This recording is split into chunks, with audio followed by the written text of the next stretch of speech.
Welcome to the Organizational Transformation Kung Fu Podcast with your hosts, Sandi and Jennifer Long.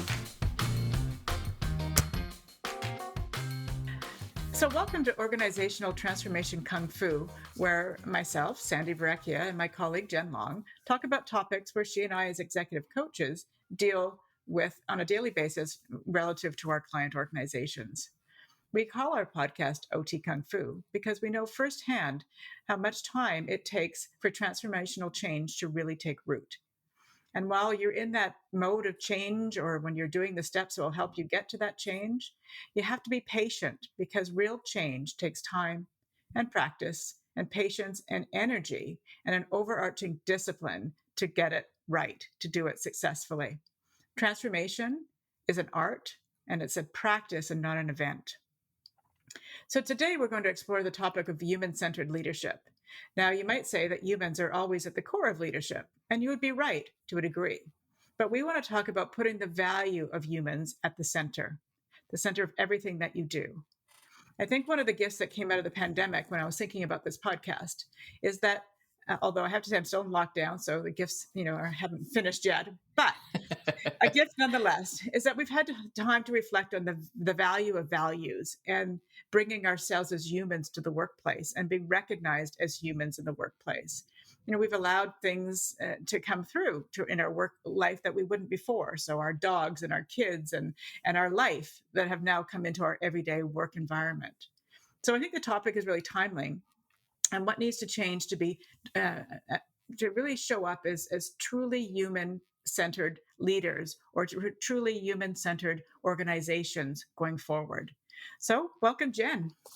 Hi, Sandi. Very happy to be here. Me too. That was a great introduction. I think it is very timely because it's one of those things where I find that in recent discussions with some of my clients in larger organizations, the duration of the pandemic has put some questions in front of them around, what is 2021 going to look like? We all kind of sucked it up, and as my friend Janet used to say, pinched a pound of cotton, just clenched, waiting for what 2020 was going to do and how that impact is gone. And so they're looking at, layoffs. They're looking at, are people coming back to work, and do we need workspace the way we've had it before? I mean, there's a lot of questions out there. The session I'm doing tomorrow, one of the last things that we're going to actually dive into is when we do go back to work, because it will happen at some point. What does the hybrid working model look like? Like, what's it going to look like? What values do they need to really hold on to or tap into or change for that to work? Exactly. And couple that with just the experience of the employees themselves, right? And how they're thinking about it. And I love that you brought in the dogs and the whole, just what we've been busy with for the last year, and what's now become, what's been the impact really on the workforce in terms of what's shifted for us. Mm-hmm. What are we seeing as more important? What are we seeing as the thing? Maybe some of us are really just ripping our head out going, yeah, send me back in, boss. I want to fight the parking and the traffic. Yeah, I don't think so. Yeah, I think there's a lot of, what have we been giving up for our paycheck for so long? And now we've had a taste of what we don't necessarily have to give up and still be as productive and all that sort of thing that you need, because you need certainly outcomes and all that sort of thing for sure. But yeah, it comes down to now, I think that whole, what organizations will need to shift, and how do they shift toward that human-centered leadership model that people are going to, I think, demand going forward. Well, right. And it's an interesting kind of journey to contemplate. And so maybe we can dive in a little bit about when we talk about human-centered, what is that? Yeah. Right. Because you would, as I said in my intro, people are at the center of every organization. So is it a bit, eye in the pie to say, now we're going to be human centered? Because every organization would stand up and say, people are at our core. So what Well, right. But but now it's like, prove it. Yeah. Yeah. Yeah, that's exactly right. Because I think, and this is when I was kind of doing the legwork on thinking about this podcast, I came across this book called Human Wise. Not Human Wise, Humanize. Humanize, yes. Humanise. Humanize by a guy named Andrew. Notes, please. Sorry, I have lots of notes. Anthony Howard, who's, I think he's either British or Australian. And it was a book that came out in 2015. And he has this really scathing couple of pages about what bullshit, people are our greatest asset. That comment. Right. And that people say that all the time. And he's like, think about that. Really? He's like, labor is on your P&L. It's a cost of doing business. And when you say that, it's just not true, because it doesn't live in your assets, and it's not treated like a business asset the way you treat a business asset. Right. So if the CEO and the top team are getting evaluated around how they maintain that asset, if it was really figured as such and it showed up as such, but any CFO will tell you cost, right? And that there is I think the foundation of the rub of, if you're going to be human centered, how do you think about your workforce? Right. But it's an interesting thing to talk about, because every strategy that I do, and organizations don't change all that much from different industries and all that sort of thing, different sizes. They have a few core goals, and there's always around people retention, and they're making their people first, for people first strategies. And you're right, it is a rub. It's a bit of a juxtaposition of having an asset that is an expense, but it is your greatest asset at the same time. And how can they be one and the same? How are you reconciling it? Because if it's truly an asset, what are you doing to maintain its value? Right? And how are you stewarding your assets so that it increases your organizational value? Right? And so the value of the business, when people have what happens to a business when you have a big layoff? Well, usually the value goes up. Sure. Right? And so it's all of the financial incentives are counterintuitive to that comment. And so I think the challenge for leaders is really to A, stop saying that unless you mean it. B, what are you doing to steward your asset if you're on board with that? Yeah. Right. And what are the decisions you're going to make? And so that's what this book to me was really kind of while it was written in 2015, it certainly deals with some of the same situations all leaders, the big pictures, right? Climate change, globalization, technology, what technology is doing to business. And it's really asking some deep fundamental questions about, as a leader, when you look at what you're leading and what change you're bringing and how you're creating value, where are you standing?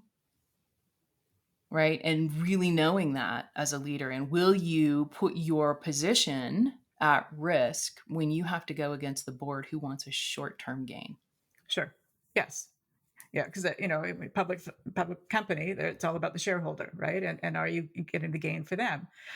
But when you look at about the number of organizations that were here 10 years ago who aren't here now, I think there's been a lot of research around one of the fundamental consistencies is that they were about the almighty dollar at the end. They weren't people centered. They weren't, it was, talking out of the side of your mouth that we were people focused, but really it was about making money. And when you're focused only on making money, that you don't focus on all those other pieces, the pieces that make that money happen. Correct. And so they're not here anymore. So, take some learning from these organizations that didn't have the secret sauce for success and longevity. So short-term gain, not a lot of long-term focus. Right. And Harvard put out stuff on this as well, about this industrial age, 100-year-old, it's all about the money. and the short termism that has resulted of this thinking is really working against the longevity of your business. Yeah. Right. It's a Sandy and I were talking about the markets shortly before we started recording. It's its own little pump and dump, right? Yeah. Where it's like, Totally. how much are we going to make for the shareholders and then kill it because we can't sustain it at this rate, Yes. right? Yes. Yeah. Well, they could sustain it. The people doing it can't sustain it. And so that's again, right? It's the people that actually are getting you that piece of the pie or that those results that you're doing. But that's not sustainable. Having Hmm. people to work at that level all the time. Um, Well, right. And I feel like that when you have these tough questions where people, because of the pandemic, because of the radical and significant shifts that everybody's going through, when you're coming up against these, leading through these next few years, the damage, right, that they've been sustained, the low level stress, right? I mhm, was thinking about when you're coming up on these tough questions, and are you rationalizing in terms of numbers, or are you even thinking about the impacts to the communities and the people and of course, people are thinking about it, but mm, the rationalization is always the interesting part yes. because I don't think we all realized, or at least I didn't, until we had the inaugurational ceremony and then we recognized the 400,000 dead from Hmm. the pandemic. Yes. I Right. didn't The little realize, flags. right, how what the impact of that was, oh my So powerful. God. So why haven't we stopped to think about this? Yeah. Yeah. Because it's always been a number, right? There hasn't been a face to it. But those Hmm. flags, that representation of that, it was very moving for sure. Very moving. And to me, that's like this is that moment, right? As being human centered, the difference in tenor Hmm. of that moment, Yeah. right? To the crazy of Hmm. what it's been like. And I say the crazy just of the pandemic of we're all so busy of how do I just get my groceries without getting sick? Yeah, for Right. sure. For sure. Where's my mask? How am I showing up on my Zoom every day and can Yes. I just get my butt out of a chair? Because yeah. Why? And Because I all gained 10 pounds? that low level stress, right? And the weight gain because I can't get to the gym, all the stuff. And so this is where I think the humanized thing, that book is looking at leaders to say you've got to dig a lot deeper. And he's talking about moral drift, Yes. which I think is really an interesting topic to come back um, around leadership because we have become so data driven Hmm. and so metric based. It's we as leaders are charged with making sense of all of this overwhelming amount of data that we have at our fingertips. Hmm. And if we are just going to, relate what the data says and the data says and make decisions based on the data, why do we not just let the machines make the decisions? Sure. Right. And in some cases, I think they probably are. Well, in many businesses, for many, I think about banking and lending, and just as simple as that. It's all machine based.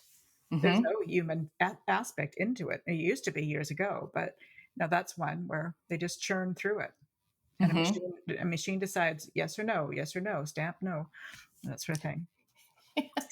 So let's talk about this because I was having a discussion on some leadership training with a client this morning, and we were talking about this notion of human-centered leadership and what it means for his organization and his leadership team to come together on a commonality that says this is how we want to show up and this is how we want our organization to be seen. And so I said to him, like, what is that? And he says, I don't really know.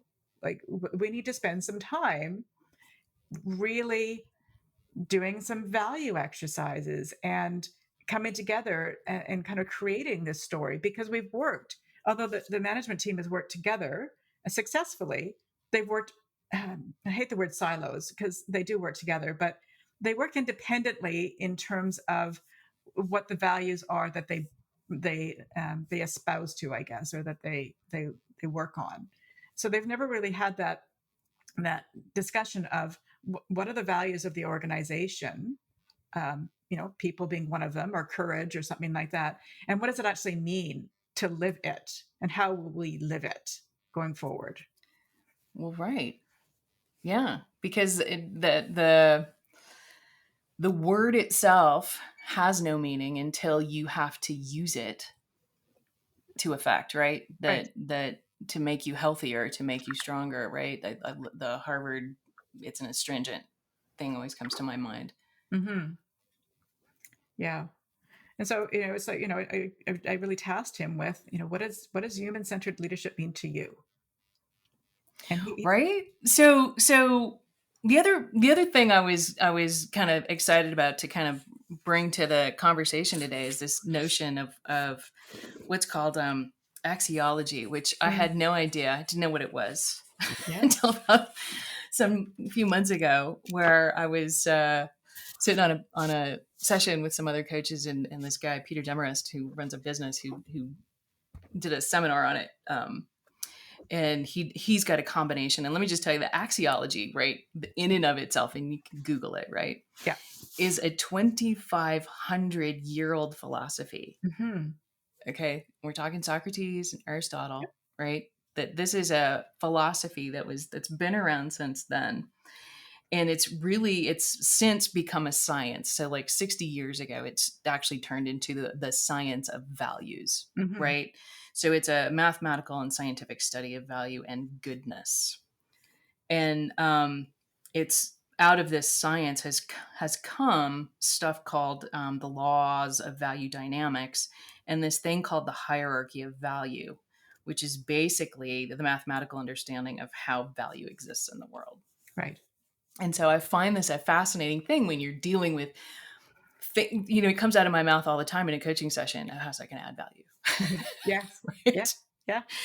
And I've never really thought about the science of value and what is value when we talk about value. So it's a little bit eye-opening. So axiology really talks about that value is the driving force behind the human mind and spirit, and that we feel, act, and react based on perceptions and judgments of value, the value Mm-hmm. of a thing.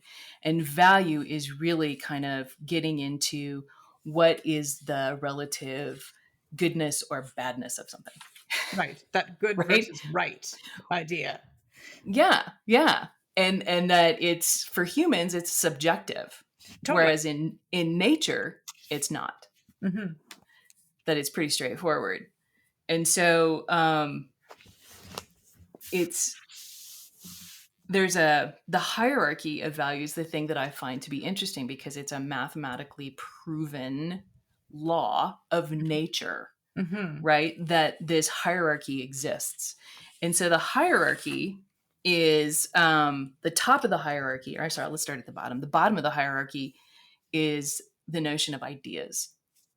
And that's everything from concepts to Yeah. imagination, goals, dreams, systems, rules, norms, laws, things like this. So your spreadsheets, your processes, right? All that sort of the goals, the organizational goals, technically bottom of the hierarchy of value, Right. right? So then the middle of the hierarchy are things. These things have physical functional value. They're consumable. They're like the machines and the tools. So your Computers. cars and your hammers, Yeah. right? Because they have a different kind of, so it's sort of an intrinsic, extrinsic sort of thing. And so they Mm-hmm. have extrinsic value. Yeah.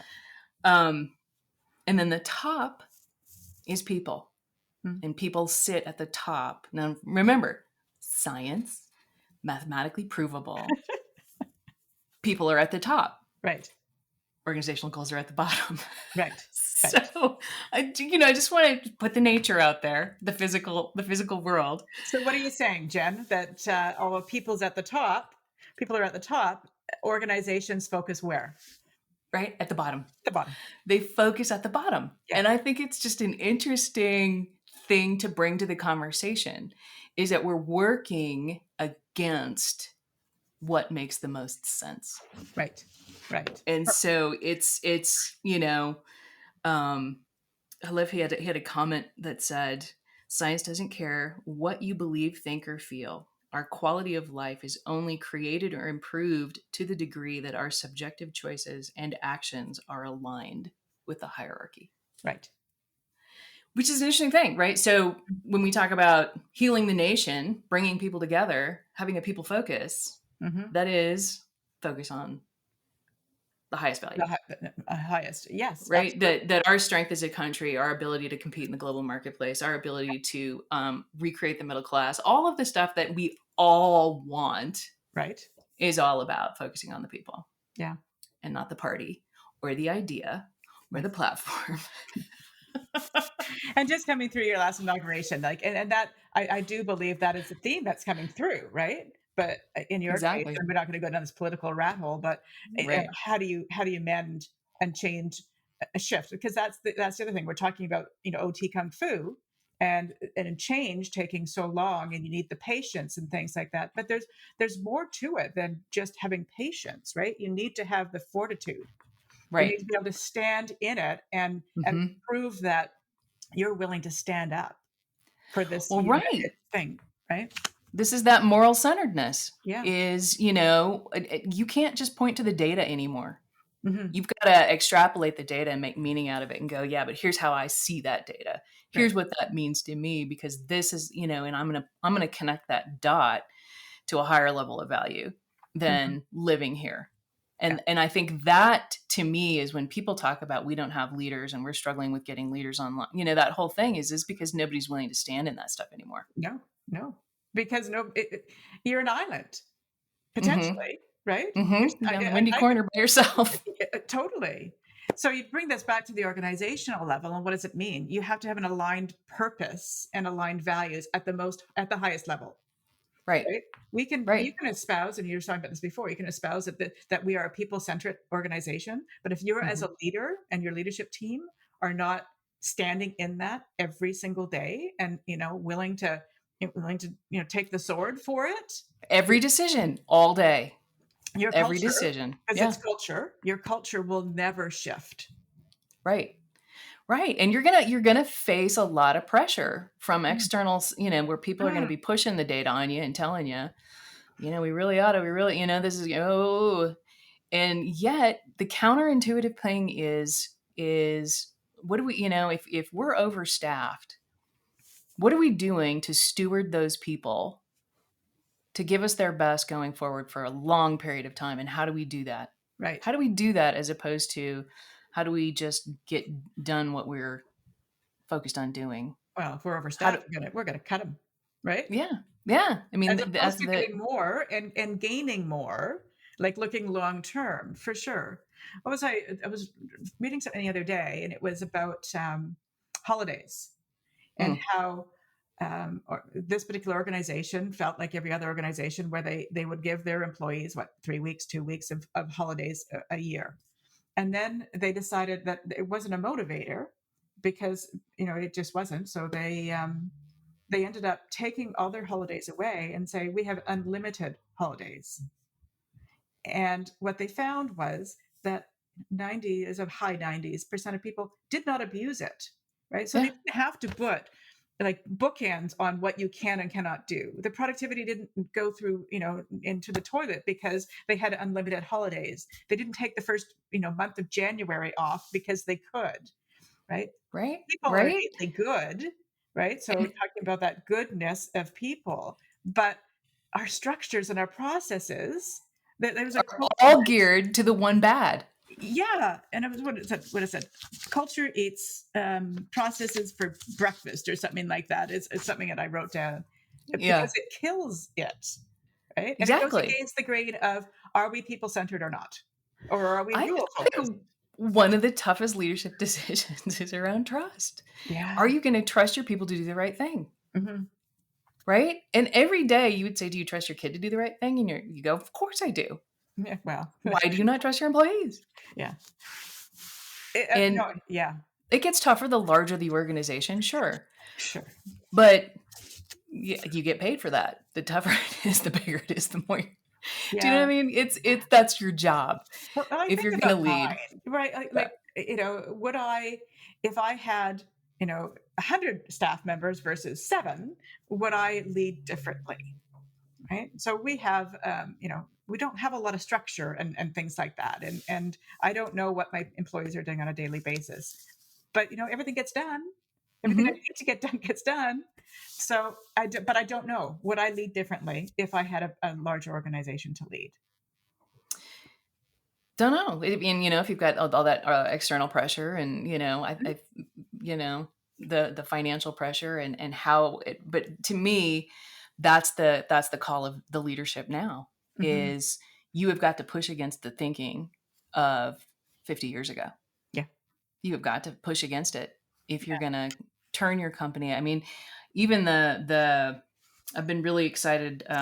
Been focused on a book called Brave New Work by a guy named Aaron Dignan, and he talks about that organizational debt concept of things that have shown up over time that you've done to mitigate things that now just make it so hard to get Yeah. work done. And a lot of those things are are born in broken trust. Yeah. Right. Where one guy did something wrong, and so now everybody has to get permission to do something For that sure. before they could just go do. Yeah. Yeah. Yeah. For sure. And we do a lot of process work, and often we'll say, well, why? Like, why do you do that? Well, don't know. We've always done it. Right. And so there's a lot of that legacy piece, but you're right. A lot of the structures and process around people is because somebody did something bad at one point. And Right. it made Right. sense at the time, maybe, but it's just always been that way since. Yeah. So And how did and you no do one it? questions it. They stop asking the question of why are we doing it this way? Right. Right. And I think when you get into transformation in an organization, and when you get into how do we want to lead for the next 10 years, right? We're in a new decade. Mm-hmm. Um, what does that want to be, and who are, and I really think that this dearth of leadership is the dearth of understanding where you stand, and this dearth of being afraid to make a stand Mm-hmm. and push against what is 50 years of stuff that just isn't working anymore, Right. and to take those risks. And that's the leader you're really looking for, but you're afraid to have, because they're Yeah. going to make you face a lot of your beliefs that just no longer hold the water they used to. Mm. There's two tenets in human centered leadership, and one is having a yes and mindset. So, Mm-hmm. yes, and we can do this as well, as opposed to no but, right? And when I'm facilitating, no but is not allowed in my sessions. Yes, and is all day long. All day long. Yeah, but but we're not necessarily wired for that positivity all the time. The other tenet is around failing and failing fast, and celebrating those failures, as opposed to chastising people for failure. That's right. When your baby Again, learns to walk, you don't yell at it when it falls. yeah, You like, oh, it's okay. What? Oh, move away from there. Oh, grab onto this. Right? yeah, you give them the tools to, Yeah. and they'll learn, and you help them learn. And the hot stove, don't touch it because you'll burn yourself. Whoops, you burned yourself. Don't do that twice. All that sort of stuff, right? But as we grow up, it's so much, because in my coaching practice, I talk about that a lot. Around, and like, what would your kids do? What would you do with your kids? And why is it so fundamentally different?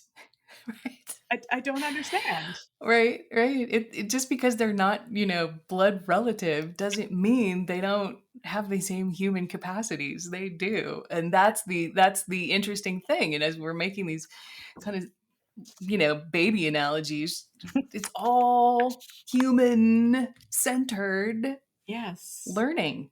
right. Humans being at that top of the paradigm, right? Well, And because we have this infinite capacity, yeah, and yeah. everybody's got, and multiply that by every person in your organization. Hmm. There was one of the things, leaders of the employees that do not do human centered, they become human centered. So it becomes very much about themselves versus the greater good of the human population of an Right. organization. The thinking outside your organization is definitely a energy that's coming in. Hmm. because globalization, you're not working in a vacuum anymore. For sure. For sure. So what are we telling our leaders out there? They need to shift. For the most part, there may be some people out there that are doing this. I think when we talked to Gary Anderson from Nova, I think he's very much trying to push the envelope on being human centered, and he's one who's taken away. We don't have any policies. You work anywhere, anytime. No policies around not HR, but vacation, all that sort of stuff. Taking those roadblocks away. Mm-hmm. Um, but Mm-hmm. it's an uphill battle, not for his staff. Right. And I would say from ride the wave that you're on that scared you in this pandemic as a leader, right? Yeah. Oh my God, what will I won't be able to see my people. Like all of this remote work forced you into trust at a Yes. level you haven't been in, Right. right? What did you learn? So do the deep self-reflecting of what has this pandemic taught me Mm-hmm. and where has it tipped over what I thought was a fundamental truth is no longer true anymore. Yes. Yes. And then carry that out further. If my people are capable of this, what else can I let go of? Mm. Right? I think those are some of the best questions to start really kind of asking instead of what does the data tell us? Mm-hmm. Yeah. And what are we afraid of? Mm. Because those are going to be self-protective and closed and short term, Mm. is to ask the bigger, broader questions of what did I really learn from this? What do I want to continue to replicate? Where did that energy, what kind of, because I think a lot of leadership was surprised at how Totally. easy it was and how fast it happened. Yeah. And where some people were just like, oh God, this is so much better, right? Harness that stuff Mm. and really push their thinking as well as your own, Mm-hmm. right? And co-create. I think that's an underutilized function. Totally. You have so many brains in your organization, and take the people who are committed, take the people who are highly engaged and say, what else? Mm-hmm. Right? Yeah. Yes. Because it's not just you, right? As a Yeah. leader. Yeah. And really avoid, I like this idea of doing that deep dive into that before you start thinking about what do I need to put back into place, right? Because that's a bit self-serving. Like, I know if I put everybody back in their office, I know where they are. Mm-hmm. If that didn't serve you during the pandemic and you've done well, it's what else. So don't go back. And I'm even thinking about my conversation tomorrow with this group. It's not what is it going to look like, but what do we want to create? Exactly. Because Yes, we did this. And what else can we do now that we yeah, know this? yeah, Right? So take that yes and use it as your launching point. mm-hmm. Yeah, for And sure. think bigger. Think I'm doing some team coaching training, and Peter Hawkins is who I'm working with, and his thinking around your stakeholders are not just your customers and your staff and your supply chain or whatever. It's also your greater community, and Mm-hmm. and he has these other two stakeholders which I love, are the 13th fairy, which is the thing you're not thinking about. Right. That's going to come bite you in the butt, that if you don't pay attention to it. What is that stakeholder? And the seventh generation, which is 7 generations from now. What will these decisions be reaping for you? Yes. Yeah. That is a very, very powerful thought process, right? Yes. Yes. Because it takes you out of the here and now, and really forces you to think: is it going to be relevant? Yeah. Right. Right. I mean, when you look at you, I mean, you made the statement about how many companies fall Mhm. cease to exist because they make short-term decisions all the time. Yep. That's right. So, do some self-reflection. Yep. Where do you stand? If you're going to be human-centered, what does that mean? Mm-hmm. Define it, walk it, Yeah. and yes, and yourself to the bigger picture. Yeah. And remember that culture can't be strategized. You No. can't strategize a culture. It's something that you have to live and breathe and foster and co-create, as you said. And if you're going to have a human-centered philosophy, that is a culture that you need to spend time creating, as opposed to willing it to happen. because willing culture doesn't happen. Yeah, or just painting it with language and hoping it works. Sure. Yeah. This is the pig with lipstick. Is that what they? That's right. Put the lipstick on the pig. See how that goes. Yeah. Yeah. All right. Any Yeah. other thoughts?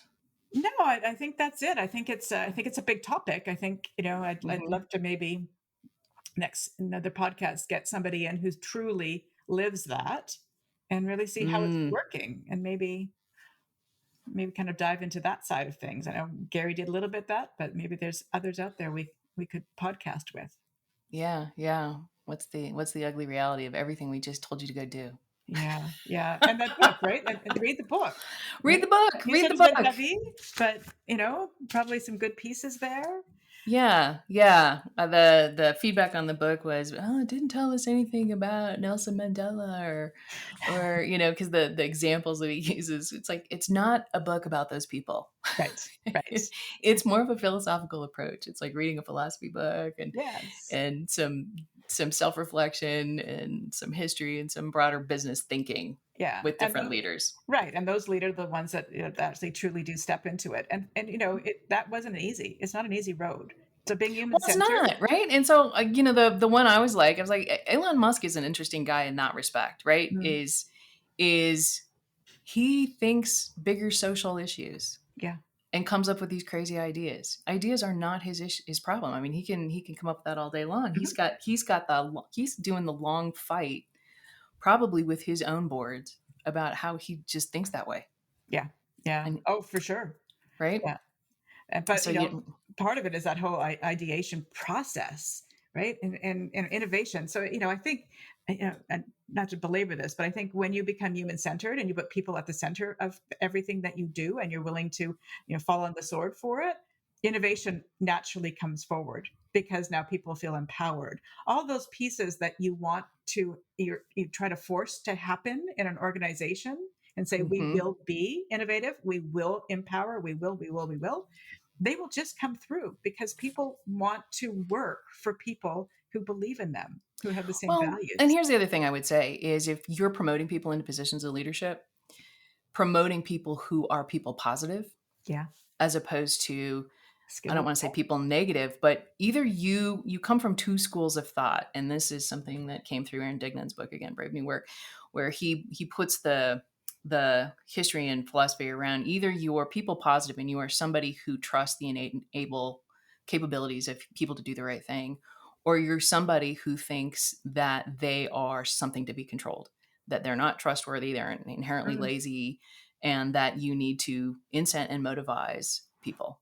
And yeah. so I think based on the philosophy and the approach that you put into leaderships, right, into Mhm. a leadership position, you get the culture of that mindset. Yes. So if you're promoting people who think people are lazy and need to be controlled, that is the culture that you are building.